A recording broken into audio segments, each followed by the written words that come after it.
প্রিয় শিক্ষার্থী, আসসালামু আলাইকুম। আজ আমরা পঞ্চম শ্রেণীর অধ্যায় 10 উপাত্ত বিন্যস্তকরণের 182 পৃষ্ঠার 3 নম্বর অঙ্কটি সমাধান করব।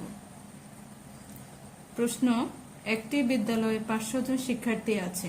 প্রধান শিক্ষক সবাইকে নিয়ে পিকনিকে যেতে চান। শিক্ষার্থীরা চিড়িয়াখানা, শিশু পার্ক এবং জাদুঘর এই তিনটির মধ্যে কোনটিতে কতজন যেতে ইচ্ছুক নিচে পাই চার্টে দেখানো হলো।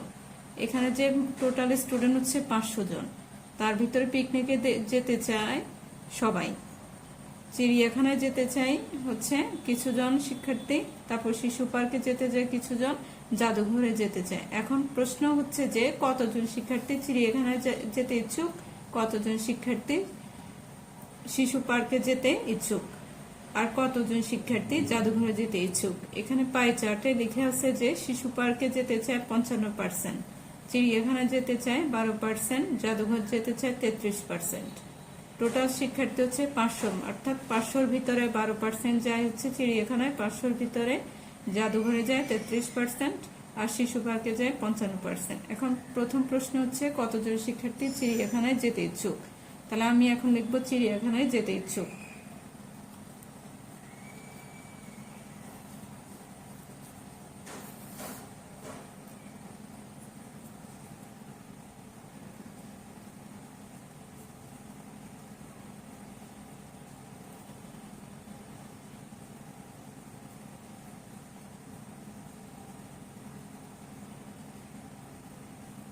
চিড়িয়াখানায় যেতে ইচ্ছুক শিক্ষার্থী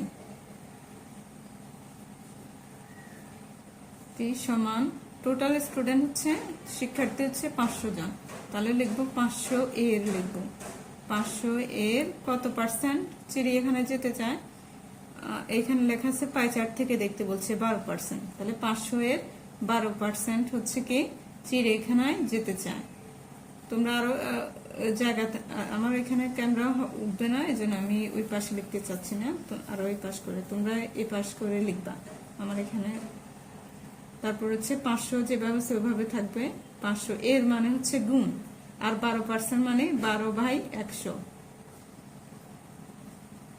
এখানে 5 দিয়ে যদি আমি 100 কাটি, 5 100 500, অর্থাৎ 5 আর 12 গুণ করলে হচ্ছে 5 12 60, অর্থাৎ 60 জন শিক্ষার্থী হচ্ছে কি চিড়িয়াখানায় যেতে ইচ্ছুক।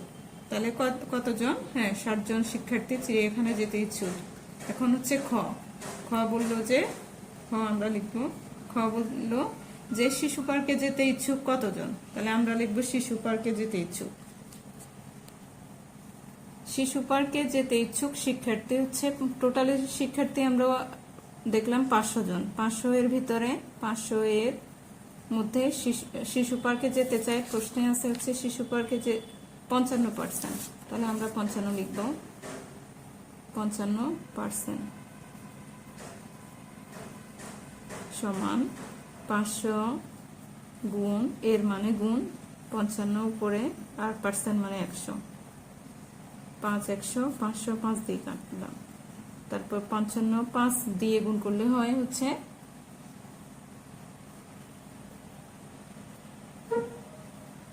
275, 5 5 25, 5 হাতে 2, 5 5 25, 25 2 27, অর্থাৎ 275 জন। তাহলে শিশু পার্কে যেতে ইচ্ছুক শিক্ষার্থী হচ্ছে কতজন? 275 জন।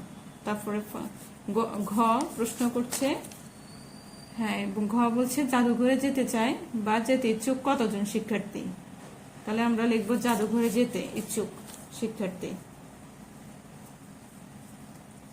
জাদুঘরে বা জাদুঘর যেতে, জাদুঘর যেতে, ঘরে হবে না, ঘর লিখলে হবে, জাদুঘর যেতে ইচ্ছুক শিক্ষার্থী বা আগ্রহী। এখানে যেহেতু প্রশ্নে আমাদের ইচ্ছুক লিখছে, এই জন্য আমরা ইচ্ছুক লিখব। ইচ্ছুক শিক্ষার্থী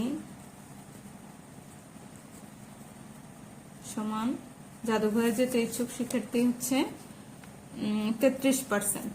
এই যে পাই চার্টে 33% আছে, অর্থাৎ 500 জনের ভিতরে 33%, 500 এর 33% শিক্ষার্থী।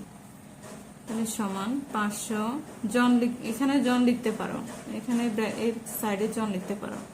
500 গুণ 33/100, এখানে জন লিখতে পারো। 500 5 100 500। তাহলে আমরা 33 আর 5 গুণ করব, গুণ করলে হয় হচ্ছে 165 হয়। 3 5 15, 5 হাতে 1, 3 5 15, 15 1 16, 165 জন। তাহলে এটাই হচ্ছে আমাদের 182 পৃষ্ঠার প্রশ্নের উত্তর, 3 নম্বরের উত্তর। 3-এর ক, খ, ঘ পর্যায়ক্রমে সমাধান করা হলো। প্রথমে হচ্ছে কি, এটা প্রশ্ন ছিল, আমি এটা বই থেকে উঠালাম। প্রথম প্রশ্ন ছিল যে কতজন শিক্ষার্থী চিড়িয়াখানায় যেতে ইচ্ছুক। উত্তর হচ্ছে 60 জন শিক্ষার্থী। চিড়িয়াখানায় যেতে ইচ্ছুক শিক্ষার্থী 500 এর 12%, আর 500% মানে 100। প্রথমটার উত্তর হচ্ছে 60 জন। দ্বিতীয় প্রশ্ন ছিল খ, কতজন শিক্ষার্থী শিশু পার্কে যেতে ইচ্ছুক। তাহলে দ্বিতীয় হচ্ছে শিশু পার্কের কথা বলা হয়েছে। তাহলে শিশু পার্কে যেতে ইচ্ছুক শিক্ষার্থী পায় 4 থেকে 55%। টোটাল শিক্ষার্থী 500 এর ভিতরে 55% শিক্ষার্থী শিশু পার্কে যেতে চায়। তো এই জন্য এখন শিশু পার্কে যাবে 275 জন। নেক্সট গ বলছে যে এটা গ উত্তর হবে, এটা গ সিঙ্গেল উত্তর। জাদুঘরে যেতে ইচ্ছুক শিক্ষার্থী টোটাল স্টুডেন্ট 500 এর ভিতরে 33% জাদুঘরে যেতে চায়। এখন কতজন হয়েছে শতকরা ভেঙে আমরা সংখ্যায় নিয়ে আসছি যে 5 100 500, 5 কে 33 দ্বারা গুণ করলে 165 জন। এটাই এই অঙ্কের সমাধান। ডিয়ার স্টুডেন্ট, ভিডিওটি ভালো লাগলে লাইক, কমেন্ট ও শেয়ার করে চ্যানেলটি সাবস্ক্রাইব করে এরকম আরো ভিডিও পেতে এফএফসি ম্যাথ একাডেমির সঙ্গে থাকবে। ধন্যবাদ।